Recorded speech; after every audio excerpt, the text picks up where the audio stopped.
ang monthly premium collection ng GSIS ay nasa 16 billion pesos po, Ginoong Pangulo. Buwan-buwan, no? Buwan-buwan din ang pinapasok ng members yan sa GSIS.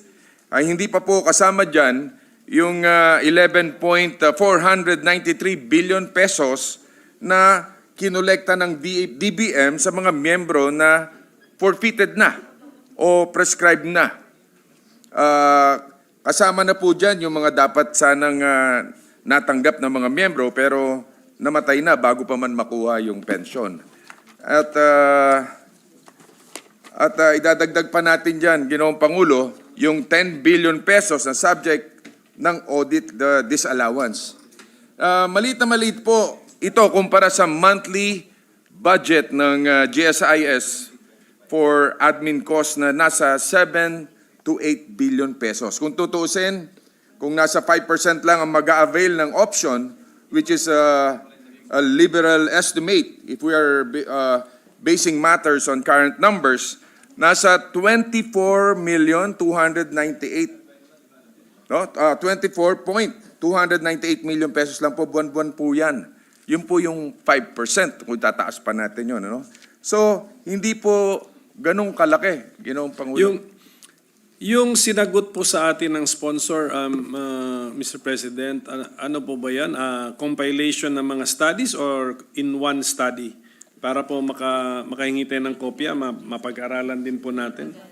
If I may, with the Data po ito ng gathered by the GSIS. with the indulgence of the minority leader, may I ask the sponsor if they conducted an actuarial study with regard to this bill?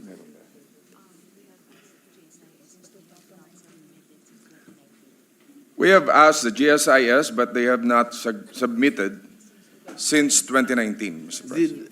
Did you invite the representatives of GSIS in the committee hearing? Yes.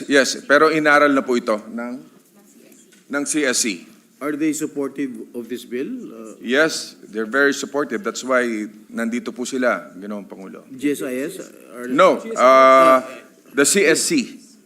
No, what about the... Ang GSIS, sinabi nila na sa hearing na hindi nila ito ikamamatay.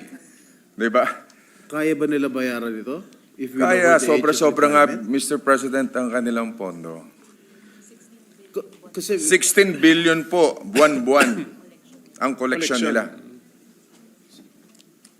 so they support this bill, the GSIS. I'm talking about the GSIS. Well, pwedeng yes or no.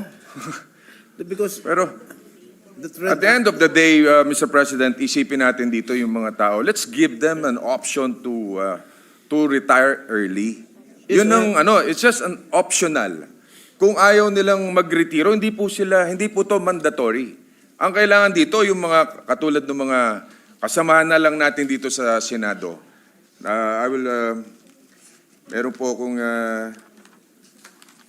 example, mismo sa bakuran natin dito sa Senado. Hindi na po natin papangalanan pa.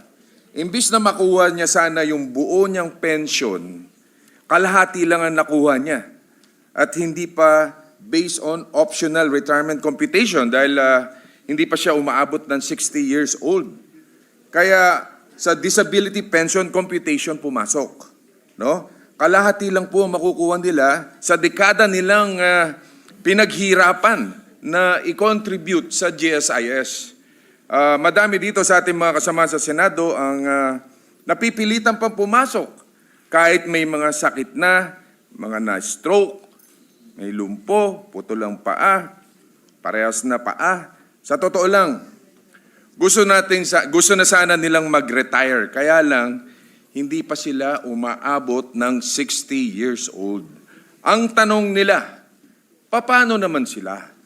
Siguro naman, Ginoong Pangulo, ay pwede na nating i-ano sa kanila ito, ibigay na suporta dahil hindi naman po ito mandatory. No? The impact is very minimal, Mr. President. My only worry, Mr. Sponsor, is that if this bill will be enacted into law, it might shorten the fund life of the GSIS. At baka naman umalma yung ating mga active members ng GSIS. Yun lang naman ang aking worry. But if you say that the representatives of GSIS are supportive of this bill, what, I cannot argue with them. No. The sponsor never claimed that GSIS supports the bill. Sinabi lang ng GSIS, hindi nila ito ikamamatay. Hindi nila ikamamatay. Hindi nila? Ikamamatay. Ikamamatay. All right. But because Yung magre-retire lang po, Mr. President, ang makakapag-avail lang naman ito kapag ka ikaw ay umabot na 15 years in service. No? Hindi naman I don't think naman mga empleyado natin dito ay magre-retiro na kung meron silang optional retirement that fast. Kung talagang kaya pa nilang magtrabaho, hindi magre-retire yan. Ang binibigyan natin ng tsansa na mag-retire. Kaya that's why we're giving them an option. Siguro po, napakaliit na porsyento niyan. Katulad nga ng pandemic, 2 to 3% lamang ang nag-avail. Eh baka ngayon, baka po pwedeng 1%, 2%, but at least they have an optional retirement. Mr. President. Does the sponsor have a copy of the latest financial statement or balance sheet of the GSIS? Yes, We can request, Mr. President, we will furnish. Can all of us be provided? All Yes, all Mr. senators, kasi yan naman ang concern natin. We'll take note of that, Mr. President. And ang gusto ko lang din, Mr. President, ma-convince is yung trustworthiness ng mga studies or figures mentioned by our sponsor na 160,000 active members can retire at once if this bill becomes law kung 56 years old, and then kahit mag-avail sila ng what would their benefits be? Kunyari, a member at 56 now retires. Ano bang lump sum plus may monthly ba?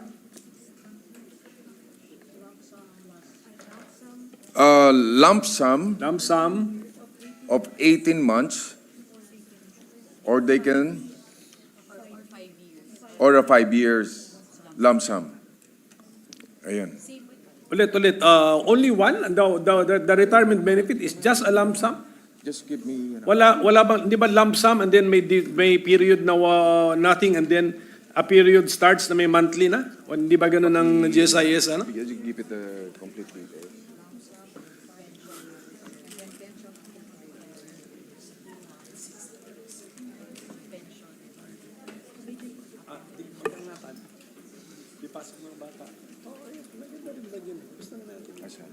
Ang point ng staff, di ba? 5-year lump sum plus pension after 5 years or 18 months and pension immediately upon retirement. Okay. 5-year lump sum, pension after, or 18 months and pension immediately upon retirement, Mr. President.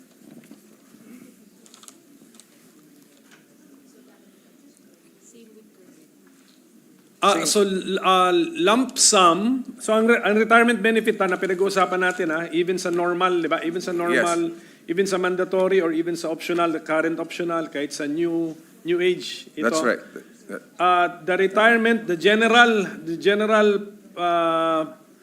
categories of retirement benefits would be when you retire, an immediate lump sum payment. Tama? Yan ba yan? Of 5 years.